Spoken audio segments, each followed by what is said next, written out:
ఎంతోమంది కన్నీళ్ళు రాలాయి, ఎంతోమంది తమ కష్టాన్ని ఇచ్చారు, ఎంతోమంది తమకు ఉన్న దాంట్లో ఇచ్చేశారు, త్యాగాలు చేశారు. అలా ఎంతోమంది చెయ్యటం వల్ల ఇదిగో ఈరోజు ఇంత ఆనందంగా మనం వచ్చి ఇలా కూర్చున్న ప్రేమ దేవుడు వల్ల. ప్రారంభంలో దావీదు గారు కూడా మందిరాన్ని కట్టాలి అనుకున్నప్పుడు నేను ఎలాగూ కట్టలేకపోయాను కాబట్టి ఇదిగో నా కుమారుడితో అన్న దీన్ని కట్టించాలి అని అనుకున్నాడు. అలాగే ఆయన ఉన్నప్పుడే మందిరానికి కావలసిన ప్రతి ఒక్కటి సిద్ధం చేసిపోయాడు. ఆయన దగ్గర ఎంత ఉందో అంత మందిరానికి ఇచ్చేశాడు. అలాగే ఇజ్రాయేల్ అందరినీ మీరు ఎవరెవరు ప్రేరేపిస్తే అంత కొలది తీసుకొచ్చి ఇవ్వండి అని చెప్పాడు. వెంటనే అండి లేట్ లేకుండా అందరూ వచ్చి దావీదు గారు ముందర పెట్టారు, ఇదిగోనయ్యా మందిరానికి మా దగ్గర నుంచి మాలో ఉన్నదాన్ని తీసుకొని వచ్చి ఇచ్చేస్తున్నామని ఇచ్చేశారు. అంటే ఆనాడు దావీదు గారు అన్ని ముందు సిద్ధం చేస్తే ఈరోజు ఈ ప్రసంగిరావు అయ్య గారు కూడా కుమారుడు కోసం మొత్తం దీన్నంతా కూడా సిద్ధం చేసి పెట్టాడు. ఇదిగో ఇలాగా ఈ మందిరం తయారైపోయి ఇందులో కూర్చున్నాం. ఆనాడు అందరినీ అడిగాడు, ఎవరైనా ప్రేరేపిస్తే ఇవ్వండి అని. వాళ్ళకు చాలా ఉంటే అందులో తీసిచ్చారు. కానీ ఈ రోజు ఇక్కడ ఉన్న వాళ్ళలో చాలా మంది వాళ్ళకు లేకపోయినా కూడా తీసుకొచ్చిన వాళ్ళు లేరా చెప్పండి. అలా బంగారం కానీ, వాళ్ళ ధనం కానీ, వాళ్ళ చేతుల కష్టం కానీ ఎంత అయితే ఉందో వాళ్ళ దగ్గర అంతా తీసుకొని వచ్చి ఇక్కడ పెట్టారు. అందుకోసం ఇది ఇలాగా కనబడుతుంది ప్రేమైన దేవుడు వల్ల. అంటే ఆ కాలంలో దావీదు గారు ఇశ్రాయేలీలోకి ఎలా అయితే చెప్పాడో మీకు అన్న చెప్పాడో లేదు కానీ మందిరం అలా ఉంటే చూడలేక మీరే ఇచ్చేసి ఉండొచ్చు కొంతమంది. అంటే ఇలాగా సొలొమోను గారి ద్వారా మందిరం అనేది జరిగింది. ఓకే, ఇంతవరకు బాగుంది. ఇప్పుడు ఇప్పటి నుంచి ఈ మందిరం తయారైపోయింది. సొలొమోను గారు ఎలాగైతే బంగారు మందిరాన్ని కట్టాడో ఈరోజు మీరు కూడా మందిరాన్ని కట్టుకున్నారు. ఇంతవరకు బాగుందండి. కట్టుకోవాలి, ఎందుకంటే ఇదిగో మన కష్టాలు ఇబ్బందులు దేవుడి దగ్గరకు వచ్చి చెప్పుకోవడానికి, మన ఆత్మీయ జీవితాన్ని పెంచుకోవడానికి ఇది ఒక బడి లాంటిది. ఇక్కడికి వచ్చి మనము ఎన్నో నైతిక విలువలు నేర్చుకోవాలి, ఆత్మీయ విలువలు నేర్చుకొని మన ఆత్మీయ జీవితాన్ని బలపరచుకోవడం కోసం ఇదిగో ఇది కావాలి. అయితే రండి, ఇక్కడ మనం ఆలోచించాల్సిన విషయం ఏంటంటే ఒకనాడు బంగారు దేవాలయాన్ని కట్టిన సొలొమోను గారు తన దేహం అనే దేవాలయాన్ని మాత్రం బంగారంగా ఉంచుకోలేకపోయాడు. ఉండడం బాగుంది, దేవాలయం బంగారుతో కట్టాడు. బంగారుతో కట్టిన ఆయన తన జీవితాన్ని బంగారమయంగా చేసుకోలేక ఏమైపోయాడు? ఆడైపోయాడు. చివరిలో చూడండి, ప్రారంభం నుంచి అంత బాగుంది. ప్రారంభం నుంచి ఆయన జీవితం చాలా గొప్పగా ఉంది, దేవుడి కోసం ఎన్నో చేశాడు. అయితే చివరిలోకి వచ్చేసరికి ఆయన జీవితం అంతా ఏమైపోయింది? ఆయన జీవితం అంతా పాడైపోయింది. ఇదిగో మనం అలా ఉండొద్దు. ఈ మందిరము ఇలానే ఉంటుంది, మనం ఉండం. ఆలోపు ఏం చేయాలంటే మన దేహం అనే మందిరాన్ని ఈ దేహం అనే మందిరం ఇక్కడ కూలిపోతానండి, మళ్ళా మనం దేవుడి దగ్గర నిలబడాలి. అది దేవుడు కోరుకునేది. ఆనాడు సొలొమోను గారు బంగారు దేవాలయాన్ని కట్టించి ఎలాగైతే ఆ దేవాలయాన్ని, దేహం అనే దేవాలయాన్ని కట్టుకోలేక పాడైపోయాడు, మనం మాత్రం అలా ఉండొద్దండి. ఇదిగో బాగా మందిరాన్ని కట్టుకున్నాం, దీనికంటే గొప్పదేంటి? మన దేహం అనే దేవాలయం, దీన్ని నిలబెట్టుకోవాలి. బాప్తిజం తీసుకున్నంత మాత్రాన నువ్వు గొప్పవాడివి కాదు. తీసుకున్న తర్వాత అంతవరకు నీ జీవితాన్ని నిలబెట్టుకుంటావు చూసావా? అంతవరకు ఈ దేహం అనే దేవాలయాన్ని కాపాడుకుంటావు చూసావా? అది నిలబెట్టుకోవడం అంటే. అలా మీ ఆత్మీయ జీవితాన్ని నిలబెట్టుకొని ఇదిగో మరలా ఆయన రాకడ సమయంలో మనం లేచి ఆయన ఎదుట నిలబడాలండి.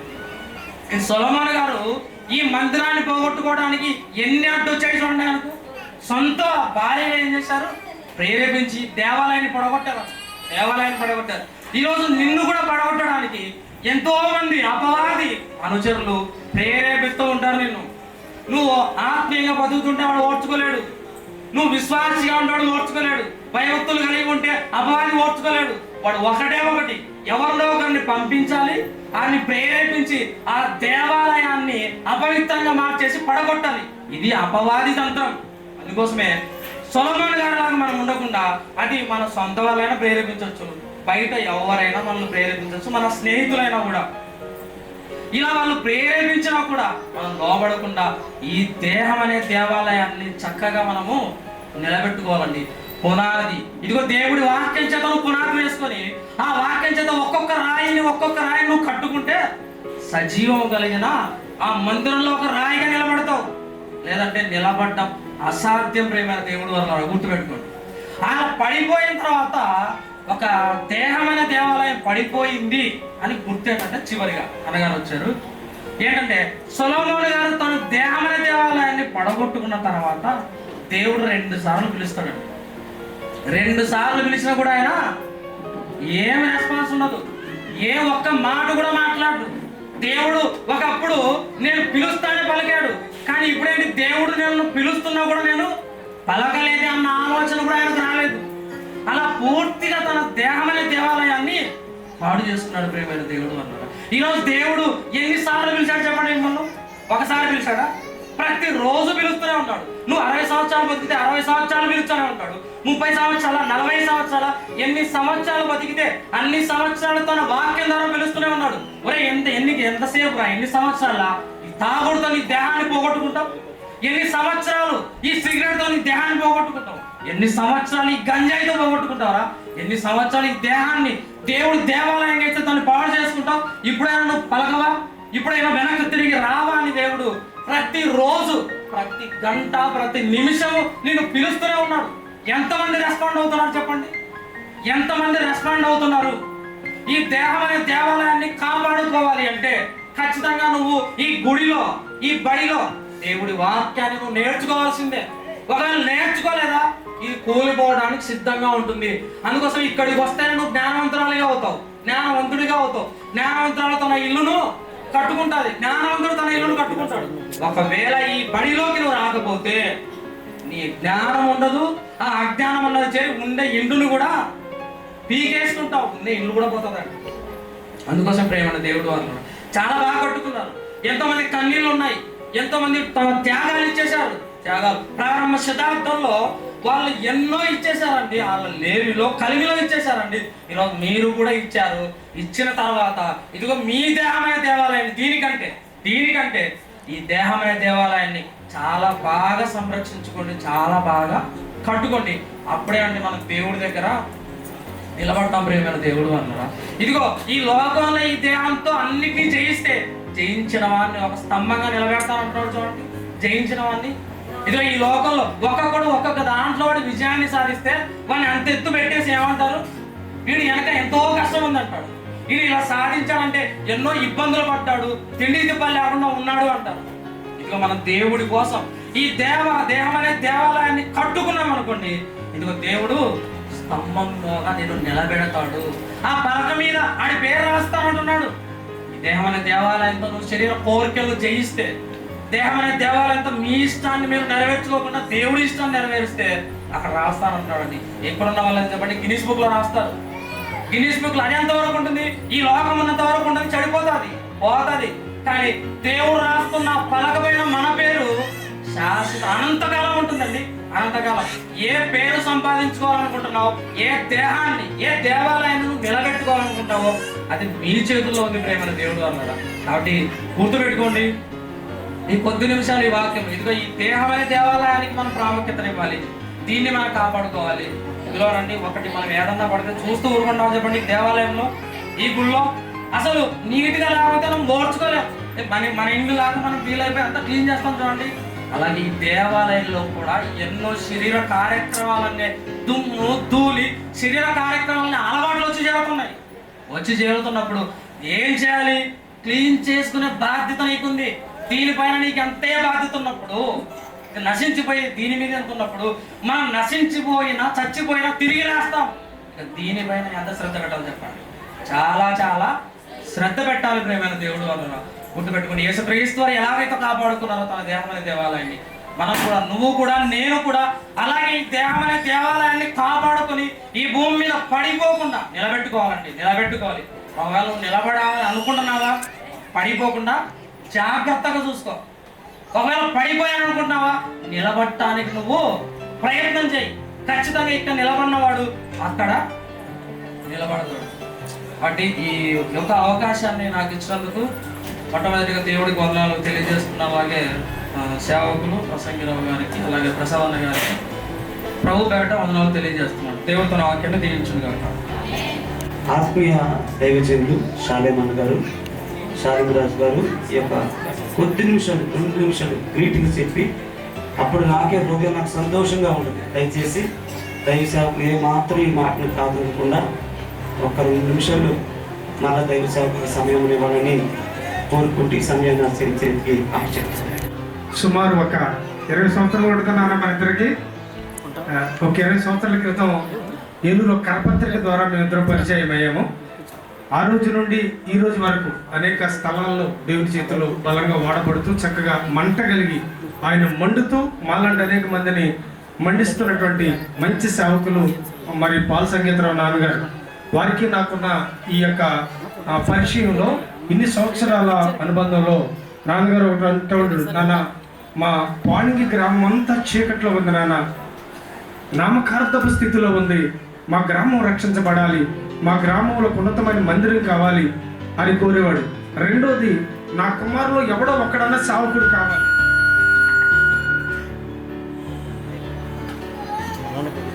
నా కుమారులో ఎవరో ఒకరు సేవకుడు రావాలన్న ప్రార్థన చేయండి. మా సంఘంలో ఎక్కువగా నాన్నగారిని తీసుకెళ్ళి వాడుకుంటా ఉంటారు. పరిచయం ఉపవాస ప్రార్థనలో ప్రతి యొక్క 3 నెలలకు ఒకసారి నేను ఉపవాస ప్రార్థనలు పెడతాను సంఘానికి. నాన్నగారిని తీసుకెళ్ళి ఎక్కువగా నేను వాడుకుంటూ ఉంటాను. నాన్న అయ్యా, మా గ్రామంలో మంచి మందిరం కట్టబడాలి, అలాగే మా కుమారులు ఒకటి సేవకు పిలవబడాలయ్యా, ప్రార్థన చేయండి నాన్నగారు ఎక్కువగా కోరుకుంటుండేవారు. ప్రియ దేవుని బిడ్డలారా, నిజంగా ఈ రోజున చూస్తుంటే బ్రదర్ ముందు చెప్పినట్లుగా ఆనాడు దావీదు చేసినటువంటి ప్రార్థన దేవుడు ఆలకించి దావీదు మరి ఆ కష్టంలో నుండి తీసినటువంటి ఆ యొక్క ధనానంతా కూడా పక్కన పెట్టి మంచి మందిరం కడదామని ఆలోచన చేసి ఒక్కొక్క రోజున ప్రార్థన చేస్తుంటే దేవుడు అన్నాడు, నా కుమారుడు దావీదు, నీ చేతులు రక్తంతో నింపబడిని కాబట్టి నువ్వు నాకు మందిరాన్ని కట్టొద్దు, కానీ నీ నడుములో నుండి వచ్చేవాడు అనగా నీ కుమారుడు నాకు మందిరం కడతాడని మరి దేవుడు ఆనాడు సొలొమోను గురించి మాట్లాడినట్లుగా మరి నాన్నగారు ఎన్నో సంవత్సరాలు ప్రయాసపడ్డారు. వారి ప్రయాసకు తగినట్లుగా దేవుడు వారి సంతానంలోని ఒక కుమారుడు ప్రసాద్ గారిని ఎన్నుకున్నాడు. దేవునికి స్తోత్రం కలుగును గాక. హల్లెలూయా, హల్లెలూయా, హల్లెలూయా. మంచి ఆత్మీయ జీవితంలో నాన్నగారి దగ్గర తర్ఫీదు అయ్యారు. బాబు ఇంకా బలంగా దేవుని సేవలో లోకం వైపు చూడకుండా, లోకాస్తుల వైపు చూడకుండా ఎవరి కాలంలో ఉన్నాడు కనుక ఇంకా మంట కలిగి దేవుని యొక్క సేవలు ముందుకు సాగాలని మనస్పూర్వకంగా నేను కోరుకుంటూ ఉన్నాను. అదే రీతిగా అమ్మ నాకు బాగా పరిచయం. అమ్మ అంటారంటే ఆ రోజు నుంచి జీవనుడికి అమ్మ కూడా నా హృదయపూర్వకమైనటువంటి వందనాలు చెల్లిస్తున్నాం. అలాగే సంఘస్థులు కూడా చాలా ప్రయాసపడ్డారు ఈ మందిరం కోసం. అనేక మంది కష్టపడ్డారు. బ్రదర్ చెప్పినట్లు అనేక మంది వారి యొక్క కష్టార్జితాన్ని హెచ్చించారు. వారందరికీ కూడా పేరు పేరున ఈ యొక్క ప్రభువైన యేసుక్రీస్తు ప్రార్థనా మందిరం తరఫున హృదయపూర్వకమైనటువంటి వందనాలు చెల్లిస్తున్నాం. ప్రయాసపడండి. ఈ గ్రామంలో అనేక ఆత్మలు రక్షించబడాలి. ఈ గ్రామంలో అనేక మంది చీకట్లోని వెలుగులోకి నడిపించబడాలి. ఈ గ్రామం అంతా కూడా ప్రభు రాకడలో ఎత్తబాటికి సిద్ధపడాలి. స్తోత్రం కలుగును గాక. హల్లెలూయా, హల్లెలూయా. యేసయ్య నీ పాపం నా పాపం సిలువలో మోసినట్లుగా ఈ గ్రామం అనేక ఆత్మలను దేవుడు మన హృదయంలో పెట్టాడు. భారంతో ప్రార్థించండి. ఆనాడు షిలోహులో అద్భుతాలు చేసినట్లుగా నా దేవుడు ఈ మందిరంలో అద్భుతాలు చేయను గాక. ఈ మందిరం యొక్క మహిమ చుట్టుపక్కల ప్రాంతాలకి ప్రజ్వరిల్లును గాక. ఆమేన్. హల్లెలూయా, హల్లెలూయా, హల్లెలూయా. కనుక ఇంకా చెప్పుకుంటూ పోతే చాలా వెళ్ళిపోద్ది. నేను కూడా ఒక సేవకుడు కనుక వాక్యుల కింద బయటకు రాలేదు కనుక ప్రియా దేవుని బిడ్డలారా, ఈ మధ్యలో మరి మనం పాపట్లో ప్రకటించిన బ్రదర్ సురేష్ కుమార్ గారు మరి యవన కాలంలో చక్కగా దేవుని యొక్క సేవ పరిచయాలు వాడబడుతూ అనేక ప్రాంతాల్లో మరి చాలా సుదీర ప్రాంతం నుండి ఈ యొక్క ఉదయకాల సేవలు మన మధ్యలోకి రావడం జరిగింది. కనుక వారికి కూడా సంఘం తరఫున హృదయపూర్వకమైనటువంటి వందనాలు. స్టేజీని అలంకరించిన పెద్దలు పిల్లలందరికీ కూడా హృదయపూర్వకమైన వందనాలు చెల్లిస్తూ మరి ఈ మాటలను దేవుడు దీవించును గాక. ఆమేన్. మనసే చాలయ్యా యేసయ్యా, నాకే చాలయ్యా యేసయ్యా, మనసే చాలయ్యా యేసయ్యా, మనసారా నిన్ను పాడా మది నిండా నిన్ను వేడా, మనసారా నిన్ను పాడా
తండ్రి, దయగలిగిన మా దేవ, పరిశుద్ధుడమైన తండ్రి, మీ మహోన్నతమైన నామమును బట్టి వందనాలు చెల్లిస్తున్నాం. ఈ రీతిగా ఈ ఉదయకాల సమయంలో ఈ మందిరంలో మీరు ఉన్నారని మేము నమ్ముచున్నాము దేవ. నడిపించిన ప్రతి బిడ్డను బట్టి నీకు స్తోత్రాలు.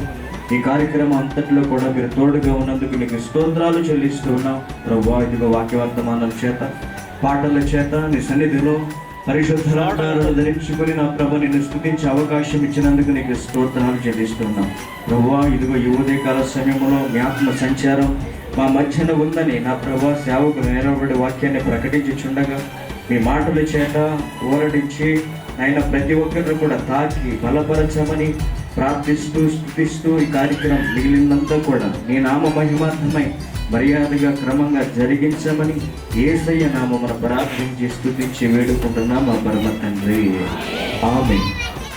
మరి 12 గంటలకు ముందే ఈ యొక్క ప్రార్థన కొడుకి ముగించుకుని అన్ని కార్యక్రమాలు జరిగించాలని ఒక ఆశ కలిగి ఉన్నాం. ఈ మాట కూడా దైవజనుడికి చెప్పి మీరేం భయపడద్దు.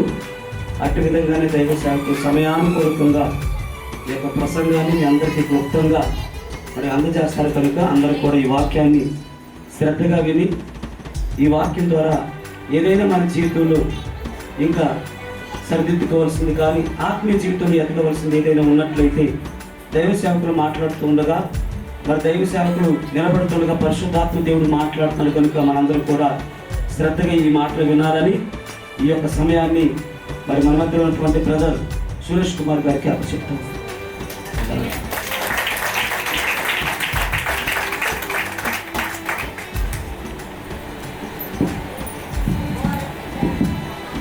ముందుగా తండ్రి ప్రభు యేసుక్రీస్తునామములో కృతజ్ఞతాస్తుతులు తెలియజేస్తున్నాను. అలాగే వేదికలో ఉన్న దైవజనులకి నా ప్రత్యేకమైన తెలియజేస్తున్నాను. నిజంగా ఇంత త్వరగా మా ఏరియాలో అయితే రావు. ఫస్ట్ టైం మార్నింగ్ మీటింగ్లో త్వరగా తీసుకోవాలి. సరే ఏదేమైనా 12 గంటల కూడా మనం వెళ్ళిపోతాం. డబ్బులు దాకా చెప్తారండి అనుకోవద్దు. వింటారు వాటిని చిన్న ప్రార్థన చేద్దాం. సర్వోన్నతుడైన మదన దైవతండి కృపణ ఈ ఉదయకాల సమయంలో ఈ మందిర ప్రతిష్ట విధానం కాదు మీ కృపను తండ్రి సంబంధాలు విస్తరింపజేసి మీ బిడ్డలందరినీ ప్రేరేపించి ప్రభు చక్కటి నిర్మాణాన్ని మీరు మాకు అనుగ్రహించారు దేవా. ఈ కట్టడం తండ్రి పేరు కొరకు అతిశయం కొరకు కాదు కానీ కదా మీ వాక్యాన్ని వినడానికి మీ మహిమ యొక్క తండ్రి ప్రజెన్స్ ఇక్కడ ఉందని మేము గుర్తించడానికి ఈ మందిరంలో వినబడుతున్న వాక్కులను బట్టి మా వ్యక్తిగత జీవితాలను మా కుటుంబాలను కట్టుకోవడానికి మీరు ఇచ్చిన ధన్యతను మేము గుర్తిస్తున్నాం దేవా. ఇది మొదటిగా ప్రభువా మీ సన్నిధిలో మేము కూడుకొని మీ నామాన్ని స్మరించుకుంటున్నాం. ఇప్పటివరకు తండ్రి మీ సహాయాన్ని అనుగ్రహించారు. ఇక మరికొన్ని నిమిషాలు వేళ మీ పరిశుద్ధాత్మ సహాయంతో మమ్మల్ని ముందుకు నడిపించండి. మా సొంత మాటలతో మేమేమీ మాట్లాడక కేవలం మీ వాక్యంలో ఉండి మీరే మా అందరితో నేరుగా మాట్లాడుతూ మీ మందిరం యొక్క విలువ ఏంటో మాకు తెలియజేస్తారని ఆశపడచ్చు. క్రీస్తునామని ప్రార్థన సమర్పిస్తున్నాము. దేవుని పిల్లలు మీ అందరికీ క్రీస్తునామం రాసుకుంటూ ఇలాంటి కార్యక్రమాలు ఏమైనా జరుగుతున్నప్పుడు చాలా ఆనందంగా ఉంటాం. ఉన్నారా? ఏదో ఆనందంగా ఉన్నవారు చెక్ పెడుతున్న ఒకసారి అక్కడక్కడ లేవట్లా. అన్నీ బాగానే ఉంటుంది కానీ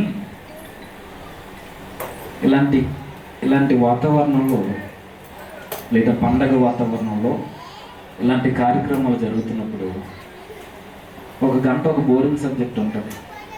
ఏంటి చెప్పండి? నేనేమి అనుకోను, మిమ్మల్ని ఏమీ అన్నా చెప్పండి, పర్వాలేదు.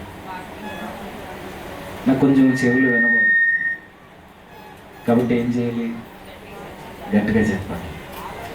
ఒక గంట ఎక్కడైనా సరే ఒక బోరింగ్ సబ్జెక్ట్ ఉంటుంది. మీటింగ్లోనైనా, క్రిస్మస్లోనైనా, ఇలాంటి కార్యక్రమాల్లోనైనా. ఏంటి చెప్పండి? కొంచెం వినబడట్లా.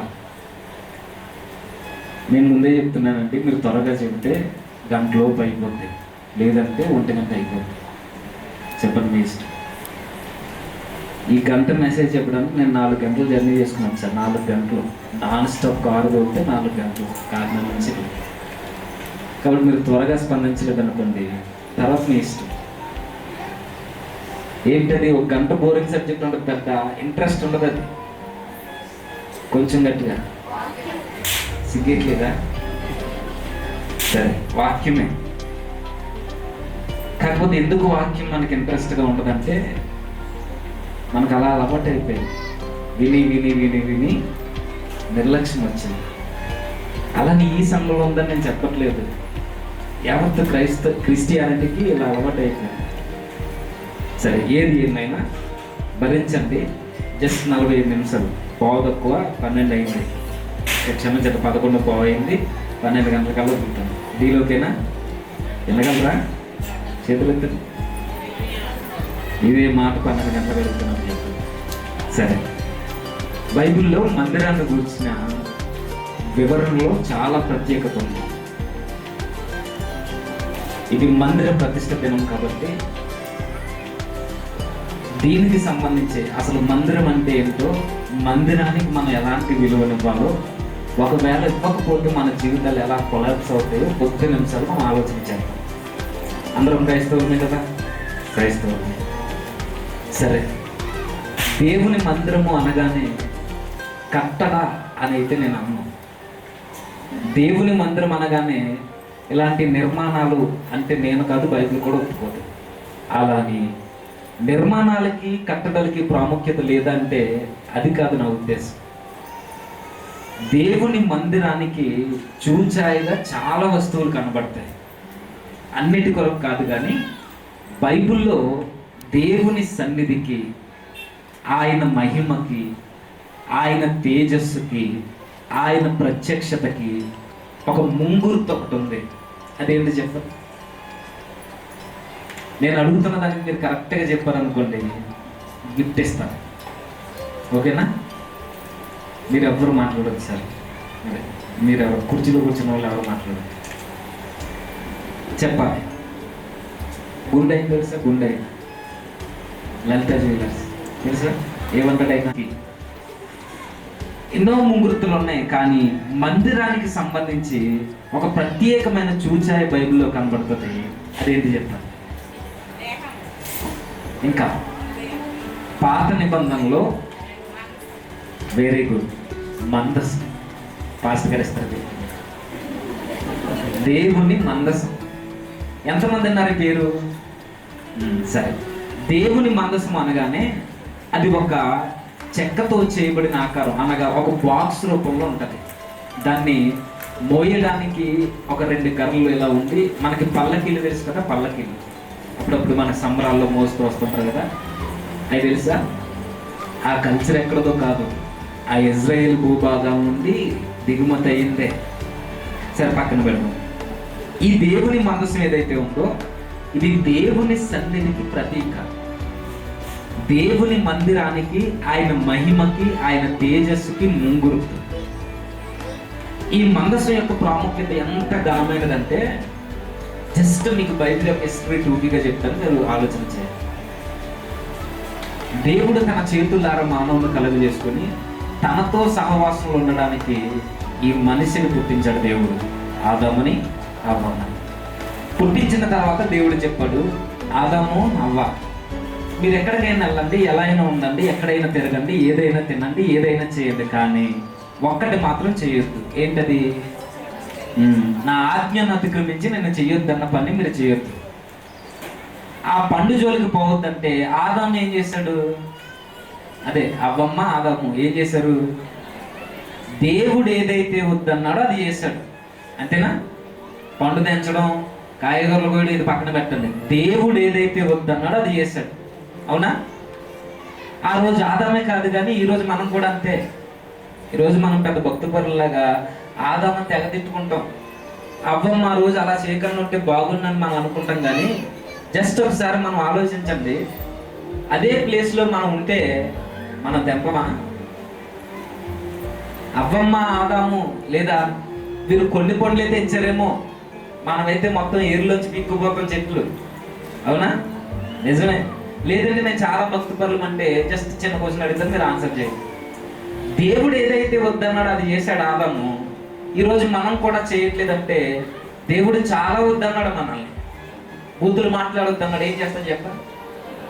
సన్నిధిలో ఉండగా మనకన్నా పరిశుద్ధులు పవిత్రాత్మతో నిండిపోయిన వారు ఎవరు ఉండరు. కానీ జస్ట్ ఇలా బయటికి వెళ్ళగానే ఏం చేస్తాం చెప్పండి?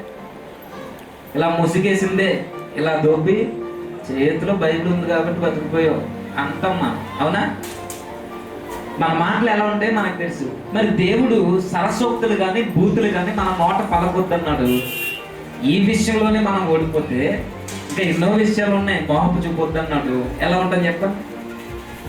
నలుగురి మధ్య చాలా ఘనంగా ఉండొచ్చు, చాలా పరిశుద్ధులుగా వేషం వేయొచ్చు. కానీ 4 గోడల మధ్య మనం ఏంటో మనకు తెలుసు. నేను ముందే చెప్తున్నానండి, నా మాటలు కొన్ని ఇబ్బందికరంగా ఉండొచ్చు, అయినా సరే భరించాలి, తప్పదే. మనం చిన్న చిన్న విషయాలకే పడిపోతాం. అంతవరకు ఎందుకండి? దేవుడు అబద్ధం ఆడొద్దు అన్నాడు. అబద్ధం ఆడని పెదవులు ఎవరు ఉన్నాయి చెప్పండి? ఎవరి ఉన్నాయి? ఎవరి ఉండవు. మీ సొంత అక్కనే, మీ సొంత వదులునే పక్కింట్లో ఉంటది. ఏం కూర అక్క అని అడగ ఏం చెప్తే చెప్పండి? నాకు కొంచెం వినపడదు, చెప్పండి చెప్పండి అలా. ఏం కూర అని అడిగితే ఏం చెప్తారు? అదే చారేనా? అంతకు మించి ఏమైనా చెప్తారా? అది ఏ సార్ అది? ఇంకా చెప్పండి అక్క. నేను మిమ్మల్ని ఏమన్నా, నేను కూడా ఏమనుకున్నాను మనసులో. చింతపండు చారు. ఏ స్మెల్ వస్తుంది మీరు నిజం చెప్పండి. ఎంత చక్కగా చెప్తున్నారు. అన్ని దేవుడు దీవించిన ప్రతి పూజకు ఆ ఇంట్లోంచి స్మెల్ వస్తుంది.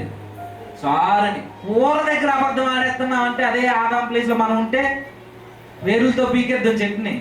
నేను చెప్పేది ఏంటంటే, ఎప్పుడైతే ఆదాము చేయొద్దన్న పని చేశాడో దేవుడు మెడబట్టుకుని మర్యాదకు బయటకు నెట్టేశాడు. అయితే ఈ దూరం అయిపోయిన మానవుణ్ణి మరలా దేవుడే వెతుక్కుంటూ వచ్చి మరలా తనకి చర్మపు చొక్కాయలు కుట్టించి ఆదాము జీవితం దగ్గరకు వచ్చాడు. ఈ లైన్ మీద బాగా పట్టుకోండి. దేవుడే బయటికి నెట్టేశాడు. మరలా ఆదాముకి ఏ దిక్కు దివానం తోచకపోయేసరికి దేవుడే దగ్గరకు వచ్చాడు. నెక్స్ట్, కయ్యేను తప్పు చేస్తే సహించలేదు, కానీ మరలా కయ్యేనుతో మాట్లాడింది ఎవరు? దేవుడే. నెక్స్ట్, నోవాహు తరంలో జనులందరూ దేవునికి విరోధం అయిపోతే జనులందరినీ చంపేయాలనుకున్న దేవుడు మన కొరకు ముందుగా ఆలోచించి మరలా నోవాహు దగ్గర అయితే ఎవరు? దేవుడే. సొదొమ గొమొర్రా విషయంలో కొట్టిన దేవుడే. లోతుని కాపాడేందుకు కూడా ఆ దేవుడే. అంటే మనిషి పాపం చేస్తూ నీతో నాకు సంబంధం లేదు ప్రభువా అని పరుగులు పెడుతున్నా ఆదాముల. మరలా మీకు బాగా అర్థం కావడానికి, ఆదాము ఏ రోజైనా ఎప్పుడైనా తన నోటితో ప్రభువా నీ సహవాసం నాకు వద్దు, నీ తోడు నాకు వద్దు, అసలు నువ్వు నా దగ్గరికి రావద్దు అని అన్నాడని నోటితో అన్నాడా? అనలేదు. మనం కూడా ఈరోజు దేవుడు మన ఇంటికి వచ్చి కార్యాలు చేస్తాడంటే వద్దంటమా? దేవుడు మన కుటుంబాలను ఆశీర్వదిస్తాడంటే వద్దంటమా? మన చదువుల్ని మన బిడ్డల్ని దీవిస్తానంటే వద్దంటమా? నోటితో వద్దనం. కానీ ఆదాము ఎలా అయితే క్రియ చేసి చెప్పాడో మనం కూడా అలానే చెప్తాం. నోటితో ఏ రోజు దేవుడు వద్దనం, కానీ ఆదాము కూడా అనలేదు. క్రియ చేసి పండు తెచ్చి చెప్పాడు, నీ సహవాసం నాకు అవసరం లేదు ప్రభు. సేమ్ మనం అంతే. నోటి మాట చెప్పనవసరం లేదు, క్రియలు చేస్తే చాలు. మన ప్రవర్తన చెప్పేస్తుంది, నీ అవసరం నాకు లేదు ప్రభువా, నా బ్రతుకేంటో నేను చూసుకుంటానని. అయితే మన బ్రతుకేంటో మనం చూసుకుంటామని దేవుని చెయ్యి గిజాయించుకుని మనం పరిగెడుతున్నా పాపం చేస్తూ దేవుడే మన వెనువెంట పరిగెట్టుకుని వస్తున్నాడు. ఆదాము దగ్గరకు వచ్చాడు, కయ్యేను దగ్గరకు వచ్చాడు, నోవాహు తరం దగ్గరకు వచ్చాడు, సొదొమ గొమొర్రా దగ్గరకు వచ్చాడు, అబ్రహాము దగ్గరకు వచ్చాడు, ఇశ్రాయేలు దగ్గరకు వచ్చాడు. అయితే ఈ వచ్చిన దేవుడు ఇక నేను అప్పుడప్పుడు రావడం కాదు, కానీ ఇక నేను వీరి మధ్య ఉండాలి, వీరితోనే ఉండాలి, వీరిలో మిళితమై వారి దగ్గరకు వచ్చి నేను నివాసం చేయాలని మోసేని ఏర్పరచుకుని మోసేకి ఆజ్ఞించాడు. ఏమని? ఇదిగో మోసే, నేను మీ మధ్య సంచరించినట్లు, నేను మీతో కలిసి మీలో, మీ పాలెములో, మీ సమాజంలో నేను ఉండులాగున నా మహిమను మీ మధ్య ఉంచడానికి నువ్వేం చేయాలంటే మోసే, ఒక మందసాన్ని రెడీ చేయి. ఈ సందర్భం మనకంతా తెలుసు కాబట్టి నేను టూకీగా చెప్తున్నా. అది నిర్గమకాండం 25 అధ్యాయంలో మనకు కనబడుతుంటది. నేను వారితో వారి మధ్య సంచరించుటకు, వారి మధ్య నివాసం ఉండుటకు నువ్వు మందసాన్ని చేయి అంటే నా ప్రెజెన్స్ వారి మధ్య ఉంటది. దేవుడు ఆది నుండి ఏం కోరుకుంటున్నాడు అంటే ప్రతి చల్లపూట ఆదాముతో సంచరించడానికి ఇష్టపడిన దేవుడే ఈ రోజు మన మధ్య కూడా ఉండాలనుకుంటున్నాడు ఆయన. అయితే ఆ రోజు ఇశ్రాయేలీల మధ్య ఉండడానికి నేను మీతో ఉన్నాననడానికి గుర్తు ఈ మందసం. ఈ మందసం యొక్క తేజస్సు, మా మహిమ లేదా నా సన్నిధి మీ మధ్య ఉంటుంది అన్నాడు. అందుకే మీరు చూడండి, ఇశ్రాయేలీలు కనాను భూభాగం ప్రయాణంలో ఈ మందసం ముందు నడిస్తేనే వెనకాల వీళ్ళు వెంబడించాలి, మందసం ఆగితే వీళ్ళు ఆగిపోవాలి. అంటే దేవుని మందిరం కదులుతూ ఇశ్రాయేలు సమాజంలో కదులాడుతుంది, వారిని నడిపిస్తుంది. ఇలా నడిచింది ఇశ్రాయేలీలందరినీ కనాను భూభాగానికి చేర్చిన తర్వాత ఈ దేవుని మందిరాన్ని ఒక ప్రాంతంలో స్టాండర్డ్ గా అక్కడ ప్రతిష్ఠించారు. అది ఏ ప్రాంతం చెప్పారు? ఇప్పుడు ఇస్తాను గిఫ్ట్, కొంచెం సౌండ్ పెట్టానా? ఇప్పుడు చెప్పాలి. ఈ మందసాన్ని అప్పటి వరకు వారి మధ్య నుండి వారిని నడిపిస్తూ కనాను భూభాగానికి చేర్చేసింది. చేర్చిన తర్వాత ఈ మందసాన్ని, ఈ మందిరాన్ని ఒక ప్రాంతంలో స్టాండర్డ్ గా ప్రతిష్ఠించేశారు. అదే ప్రాంతం చెప్పండి గట్టిగా చెప్పండి అబ్బా, టైం అయిపోతుంది, అప్పుడే పావుగంట అయిపోయింది. ఇది బాగా వింటేనే మీకు అర్థమవుతుంది. నెక్స్ట్ సరే, ఆ మందసాన్ని ఎక్కడ పెట్టారనంటే సరే నేనే చెప్తాను చూడండి. ఒక తల్లికి పిల్లలు పుట్టలేదు చాలా ఏళ్ళు. ఆవిడ పేరు హన్న. ఆవిడ ప్రతిరోజు ప్రతి ఏడాది ఆ దేవుని మందిరానికి వెళ్ళి ప్రార్థన చేసుకుంటూ మొక్కుబడులు చెల్లిస్తూ వచ్చేది. అదే ప్రాంతం, అక్కడే కదా పెట్టాడు మందసాన్ని. ఆ శిలోహు ప్రాంతంలో దేవుని మందసాన్ని, దేవుని మందిరాన్ని ప్రదర్శిస్తే, ఎక్కడి నుండి జాగ్రత్తగా వినండి, ఇదంతా అర్థమైంది, ఇక్కడి నుంచి అర్థం చేసుకోవడం కొంచెం కష్టం. ఈ మందసం దగ్గరికి చుట్టుపక్కల ఇశ్రాయేలీలు పాలెములన్నీ 12 గోత్రాలు ప్రతి ఏడాది తూచే తప్పకుండా అక్కడికి వచ్చి ప్రార్థన చేయడం, బలులు అర్పించడం, పస్కాను ఆచరించడం, అక్కడే మొక్కుబలు చెల్లించడం, అక్కడే సమాధాన బలులు, అక్కడే పాప పరిహారాలు అన్నీ జరిగేది. దేవుని మందిరం లేదా దేవుని మందిరానికి పుట్టినిల్లుగా ఆ ప్రాంతం చాలా వెలసిల్లింది. ఇక్కడే ప్రతి తీర్పు జరిగేది చరిత్రలో. అయితే ఈ మందసం అక్కడ ప్రతిష్ఠిస్తే అప్పట్లో దేవుని చేత ఏర్పరచబడిన పిల్లలు ఎవరు? ఇశ్రాయేలీలు. ఈ ఇశ్రాయేలీలు అన్ని జనులతో యుద్ధం జరుగుతున్న కాలం అది. ఆ అన్ని జనులు ఎవరో కాదు, ఫిలిస్తీన్లు. ఫిలిస్తీన్లకి ఇశ్రాయేలీలకి యుద్ధం జరుగుతున్నప్పుడు ఈ ఇశ్రాయేలీలు ఫిలిస్తీన్ మీదకి యుద్ధంకి వెళ్ళారు. యుద్ధంకి వెళ్తే ఏమైంది? ఓడిపోయారు. 4,000 మంది చచ్చిపోయారు. ఎవరు? ఇశ్రాయేలీలు.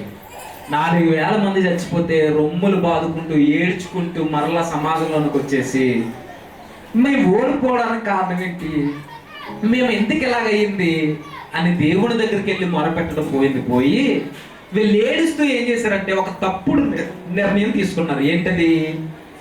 ఈ దేవుని మందిరాన్ని తీసుకెళ్లి యుద్ధ భూభాగంలో పెట్టి అప్పుడు యుద్ధం చేయాలనుకున్నారు. ఏంటి దేవుని మందిరం? మందసం. ఈ దేవుని సన్నిధికి చూచాయిగా కనబడుతున్న ఆ మందసాన్ని తీసుకెళ్లి యుద్ధంలోనికి తీసుకెళ్లిపోయారు. తీసుకెళ్ళిన తర్వాత ఇప్పుడు యుద్ధం మొదలెట్టారు. పెద్ద పెద్ద కేకలు వేస్తారు. ఈ కేకలకు అవతల ఉన్న ఫిలిస్తీన్లు బెదిరిపోయి, బెంబేలెత్తిపోయి, భయపడిపోయి యెహోవా సమాజంలోనికి యుద్ధంలోనికి వచ్చాడని, అయినా సరే మన యుద్ధం చేద్దామని వచ్చారు. ఫిలిస్తీన్లకి ఇశ్రాయేల్కి మరలా యుద్ధం జరిగింది. అప్పుడు ఏమైంది? ఇశ్రాయేలీలే మళ్ళీ దెబ్బతిన్నారు. ఎంతమంది చచ్చిపోయారు? ఇప్పుడు 30,000 మంది. మందసం వారి మధ్య లేనప్పుడు 4,000 మంది చచ్చిపోయారు. మందసాన్ని పట్టుకెళ్లారు. దేవుడు ఎక్కడ శిలోహు ప్రాంతం నుండి ఆ మందసాన్ని కదిలించండి అని ఎక్కడ చెప్పలేదు. అయితే వీళ్ళ స్వనిర్ణయాన్ని బట్టి ఆ మందసాన్ని తీసుకెళ్ళి యుద్ధ భూభాగంలో పెడితే ఒకే రోజు 30,000 మంది చచ్చిపోతే మళ్ళీ ఏడ్చుకుంటూ పాలనలోకి వచ్చారు. ఆ టైంలోనే ఏలీ 2 కుమారులు కూడా చచ్చిపోయారు.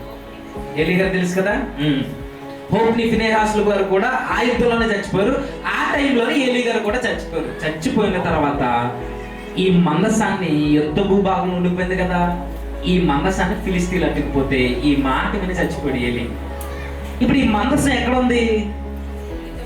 ఫిలిస్తీన్ల భూభాగంలో ఉంది. మరలా ఈ మందసం ఎక్కడ ఉండేది? సిలోహు ప్రాంతంలో. సిలోహు ప్రాంతం నుండి యుద్ధ భూమిలోకి వచ్చింది. యుద్ధ భూమిలో ఇప్పుడు ఫిలిస్తీన్ల ముఖ్య పట్టణాల్లో ఒక పట్టణమైన ఎష్టోదు ప్రాంతీయులు కూడా అందరి దేవుళ్ళు ఒక్కటే.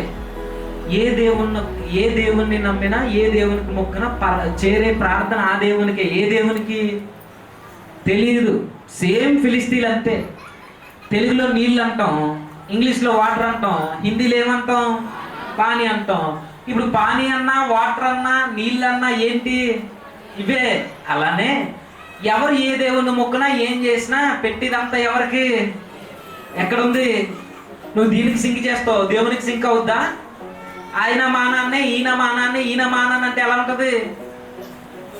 అందరు నాన్నలు అయిపోతారా? నీళ్ళ దగ్గర సెట్ అయింది, నాన్న దగ్గర ఎందుకు సెట్ అవ్వలేదు? కొన్ని ఈవిడ నా భార్య, ఈవిడ నా భార్య, ఈవిడ నా భార్య అంటే సి అంటది సమాజం. దేవుడు కూడా అంతే. మనం కూడా చూడండి, దేవుడికి దయ్యానికి అన్నట్టు ఇలా మందిరానికి వస్తామండి. అలా బయటికి వెళ్ళిన తర్వాత మనం చేయాల్సినవి చేస్తాం. ఇవి ఎక్కడ బయటపడతాయి అంటే పెళ్ళిళ్ళు వచ్చినప్పుడు బయటపడతాయి. అంతేనా? ముహూర్తాలకమో బ్యానోడి దగ్గరికి వెళ్తాము, ప్రార్థన చేయించుకోవడానికేమో దేవుని సేవకుని దగ్గరికి వస్తాం. సిగ్గేయట్లేదా? నేను ముందే చెప్పాను, నా మాటలు కొంచెం బాధాకరంగా ఉంటాయి. అయినా సరే ఏం చేయాలి? భరించకపోయినా పర్లేదు, కూర్చొని పంపేది. ఇదేమో ఇప్పుడు మీరు అంత ఎందుకండి, ఇది మందిరం కాబట్టి సరిపోయింది. ఇదే ఇల్లు అయితే ఒకరోజు పాస్టర్ గారికి ఫోన్ చేసి అర్ధరాత్రి 2 గంటలకు ఓపెనింగ్ చేయడానికి రమ్మన్నాడట. ప్రార్థన చేయించుకుని పెంకులు దించాడు, ప్రార్థన చేయించుకుని నూనె పోయించి బోతులు దించి అన్ని కట్టించుకున్నాడు. అంత అయిపోయింది. ఇప్పుడు అర్ధరాత్రి అదే తెల్లవారుజామున 2 గంటలకు పాస్టర్ గారికి ఫోన్ చేసి, మరి ఆయన ఖాళీగా ఉంటారు, పని పాట లేకుండా ఇప్పుడు పడితే ఫోన్ చేసి, అయ్యా ఇల్లు ఓపెనింగ్ ఇప్పుడే అంటే, పాస్టర్ గారు ఇంకా తప్పదు కదా, మీరు పిలిస్తే మేము రావాలి, తప్పదు కదా. వచ్చారు. వచ్చిన తర్వాత ప్రార్థన చేశారు, రిబ్బన్ కట్ చేశారు, లోపలికి వెళ్ళారు. ఇలా అడిగెట్టి 2 అడుగులు అయిపోతుంటే అమ్మ పడిపోయి గడప తలగ తగిలేసి. ఎందుకు తగిలేసింది చెప్పండి? ఇప్పుడు టైల్స్ నున్నగా ఉన్నాయన్నా జారిపోయాడా? కాదు, ఆల్రెడీ లోపల ఆవు తిరిగేసింది. తిరిగేసి 1, 2 కానిచ్చేస్తే 2 గంటలకు వచ్చి రిబ్బన్ కట్ చేయాలి. ముహూర్తం ఎవడు పెట్టాను నీకు? అక్కడ పేడేసేసిన ఆవు కన్నా పాస్టర్ గారు తక్కువ అయిపోయారు నీకు ఈరోజు. అంతేనా? పిలిచి చంపించేద్దామనా? పెంగులు తీసినప్పుడు ప్రార్థన చేయడానికి పాస్టర్ గారు అవసరం. ఇప్పుడు ఆవు వచ్చి తిరిగేసింది 1 గంటకి. ఇప్పుడు బంద చేసేసింది. పిలిచి ప్రార్థన చేసి రిబ్బన్ కట్ చేసి మీరే ఫస్ట్ అయ్యారు అన్నట్టు రప్పించి 2 గంటలకి. నిజమేది. సిగ్గేట్లేదు ఇలాంటి క్రిస్టియానిటీకి. అది క్రైస్తవులు అని చెప్పుకోవడం. ఇంకెలాగో సందర్భం వచ్చింది కాబట్టి మీరు తిట్టుకున్నా పర్లేదండి. జ్వరం వస్తే ఏం చేస్తాం చెప్పండి? ప్రార్థన చేయించుకుంటాం, నూనె రాసుకుంటాం. అలాగే తర్వాత ఏం చేస్తాం చెప్పండి? 4 రోజులు తగ్గకపోతే డాక్టర్ దగ్గరికి కాదు, తాయెత్తుల దగ్గరికి వెళ్తాం. ఒక రోజు నేను స్టేజ్ మీద ఇలా ప్రసంగం చేస్తుంటే నేను వెనకాల కూర్చున్నాను. 20 మంది సింగర్లు అంటే ఎవరో కాదు, మనకు వైర్ పెట్టారు లేడీస్. ఇలా 20 మంది ఉంటే అందులో 20 మందికి ఉన్న వెనకాల కింద తాళ్ళు. ఏ తాళ్ళు? ఎక్కడ? స్టైల్ అనుకున్నా నేను, కాదట. పట్టీలకు పైన కడేస్తున్నారండి కాళ్ళకి. దేనికంటే నాకు తర్వాత అర్థమైంది, ఆ నల్లతోడు కడుతున్నట్టు దయ్యాలు రావట. మీరే పెద్ద దయ్యాలు కట్టుకుంటే ఎవరు ఆగకూడదు ఉంది. ఒకవేళ ఎవరికైనా ఉంటే తీసండి. దేవుని ఉంటే దేవుని పక్షాన, లేదా నువ్వు లోకంలో 2 ఉంటానంటే దేవుడిని సంగతి ఎలా చూడాలో చూస్తాను. సరే, ఈ ఫిలిస్తీన్లు ఎందుకు పెట్టారంటే ఎలాంటి యాటిట్యూడ్ ఉంది ఫిలిస్తీన్లకి? ఆయన దేవుడే, ఈయన దేవుడే, ఈయన దేవుడు అని. కానీ దేవుడు ఊరుకున్నాడు అక్కడ. వాళ్ళ దేవత ఏమైంది? మొత్తం ఎక్కడికక్కడ నరికినట్టు తలెళ్ళి ఆ దారబంధం మీద పడితే ముక్కలు అయిపోయి మొండి ఒకటి మిగిలితే ఇప్పుడు మరలా వచ్చారు, చూసుకున్నారు. బుద్ధి రావాలి కదండి ఫిలిస్తీన్లకి. ఏ రోజు ఇలా జరగలేదు. ఈ మనసు వచ్చిన తర్వాత ఎలా అయిందని అలా బుద్ధి రాలేదండి. ఈ సందర్భాలన్నీ ఎక్కడ ఉంటాయంటే 1 సమూయేలు గ్రంథం 4, 5, 6 అధ్యాయాలు మీరు ఇంటికి వెళ్ళి చదవండి.